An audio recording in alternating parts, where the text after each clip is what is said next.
You're right.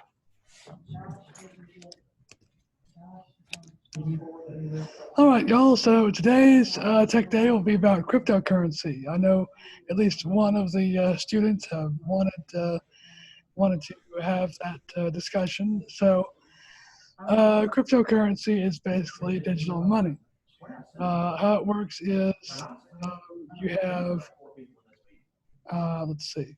Um, so you basically have these. Well, okay. Let's start with. So basically, it's good for anonymous sort of payments. Well, because I only made it go until the break, and then I created a new one, so everybody has to re-add it to the calendar. So it's basically good for anonymous sort of payments. It can't be tracked by the government, by the banks, anything like that. And it runs on. Got nothing in drafts. It runs on the blockchain, which is basically this I said it yesterday at 1:30. sort of ledger that keeps track of everything. Josh is on the list. I sent it to Joshua Helmich 26. So that you can't. But of course, you're on the list too. Okay. It's called AD Meetings and Google Classroom. Zoom meeting. Meeting tools window. Okay. So, wow. Okay. All right. Sorry, y'all. So, the blockchain is where the where everything is tracked, so that people can't spend the same thing twice or cheat or anything on on their money on cryptocurrency. All right. And the spent cryptocurrency isn't official until it's reviewed. Now, how it's reviewed is you have people who are crypto miners, that they basically use powerful computers to do pretty advanced math to make sure it all checks out. And so this this allows the cryptocurrency to be pretty stable as far as if people are so that people don't cheat or spend twice or whatever. So let's see. So you don't actually have to have a bank account to use cryptocurrency. So you can basically just use it without a bank account. You don't have to have one to use it. Now, you do have to own cryptocurrency to use it, of course, but it doesn't. You don't have to have a bank account. And when you get cryptocurrency, it's stored in a digital wallet. Nice having in there. This thing feels like it's going to choke me to death, and yours is just hanging down. So it's stored in a digital wallet. So it's not a physical money at all. It's completely digital. It's a recyclable thing. Now the downside is that. So the downside of cryptocurrency is that you can't. It's not insured by the government. Now this is it's kind of if you lose your cryptocurrency or somebody scams you out of it or whatever, the government can't really help you get it back. Another thing is that the value of the cryptocurrency changes a lot pretty frequently. So one day it might be worth $20, one day it might be worth $1,000, and another day it might be worth less than $1. So it's kind of hard to you have to really keep up with the stocks and what it's worth and stuff. So popular cryptocurrencies include Bitcoin, Monero, and Litecoin. Bitcoin is the most popular. and it's the oldest. So it's a tad bit more stable than the others. Monero is kind of it's kind of new, but it's more good for people who want to mine it, which means they also get a bit of a reward if they successfully fill out a review, complete a review of a transaction. And it's good for people who have lower powered PCs and who still want to get some crypto. So that's about it for this presentation. Does anybody have any questions? No. All right. Anybody else? Really, this is actually a very interesting topic. Tyler, you said you did some mining, right? No, I do trading Okay. on the Do you have exchanges. any more information about it that I didn't cover? Because I don't really know that much about it. Honestly, this is a really, really broad topic. And if you want to get real in depth, that'll take more than this presentation can handle. Yeah, there's so much information, but there is a low barrier to entry. If you wanted to, some of these are trading for, fractions of a cent. But like Devin said, I've seen my Bitcoin go from a high of $20,000 to, I'm not even sure what the value. You just can't watch it, or you'll lose, your nerve. Yeah. But now some of the smaller coins, they're trading for much less. They're easier to buy. Litecoin, I think they're going $30 a piece, something like that. They're not too bad, and some of them are going for a penny a piece. I actually got into crypto back in 2016 through this site called Steemit, which is like a social network where it's like Facebook, but instead of getting likes, you get upvotes. And depending on how many upvotes you get, and depending on how much steam power each vote gives you,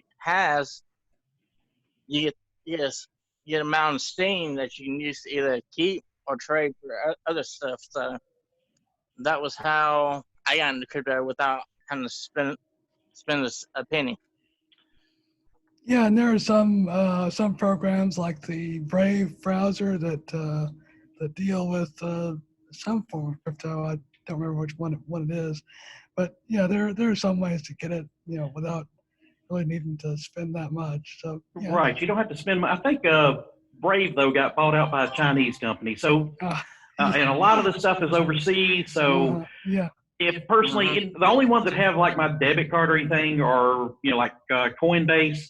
I use Coinbase. They're US based, so they have to meet all our regulations and stuff.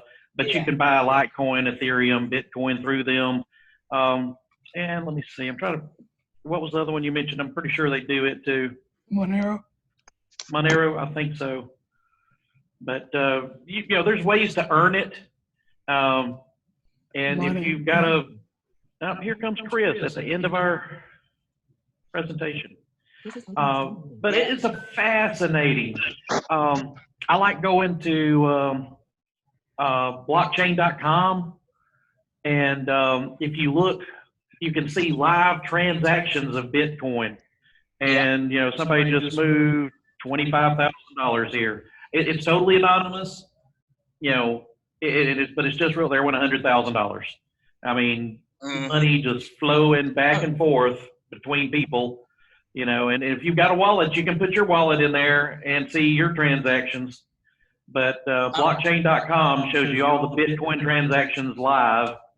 So you can see how the money's moving and who's moving money, but you don't know actually. Man, these are popping 20 grand, 11 grand. Oh my gosh.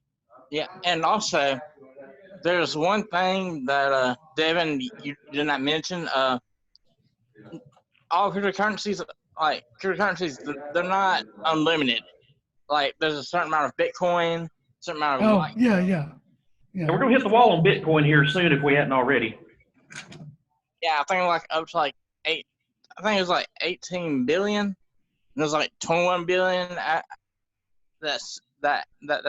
there is. So And at that point, we don't know what it's all speculation. If you think the stock market is, wild and dangerous, cryptocurrency is a heck of a ride. Oh, yeah. And like I say, you can get into it for $10, but just be careful of what exchange you use and what you do with your vital information. yeah, Yeah. Well, it's the preferred and make payment sure on the dark web. you if you want to send a Bitcoin to a Bitcoin address, make sure you send it to the right address. Otherwise, you'll lose your. Oh, it's gone. Yeah. Yeah. Yeah, like I said, no insurance.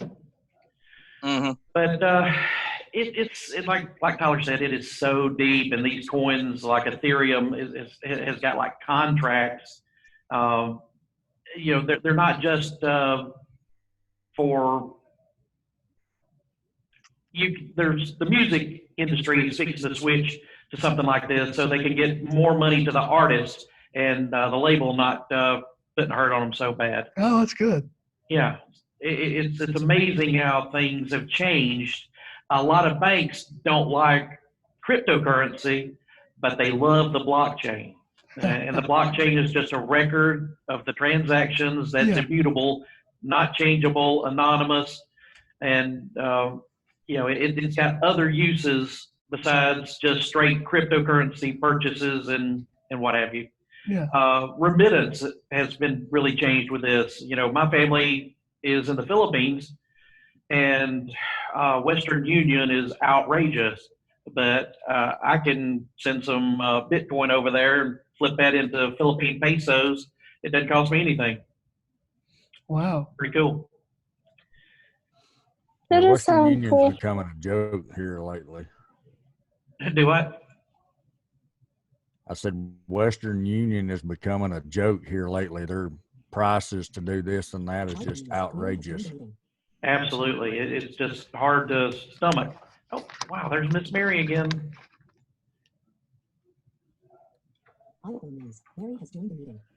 Hey, Miss Mary, we're just about to wrap up here.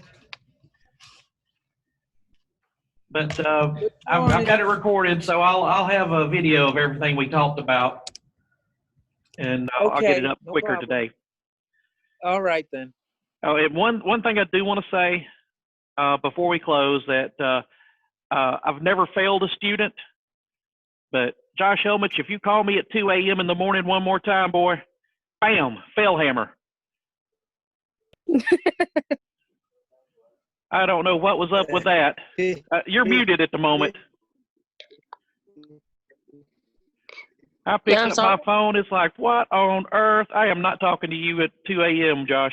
And I just flipped it back and went back to sleep. Yeah, I'm sorry. I joined later as well. I had a hard time getting on the meeting. But anyway, guys, no further questions? Nope. Well, I sure do appreciate everybody coming in. And like I say, we will try to put some links that y'all could read up a little more. It is a very fascinating subject, and it's a lot of fun, and it's got a low barrier to entry as long as you're careful with your financial information and who controls that. Do not take us encouraging you to go to any skeezy, sketchy websites and throw your debit card in. No. But, you can sign up for something like Coinbase and then use that to purchase other, swap your different cryptocurrencies around.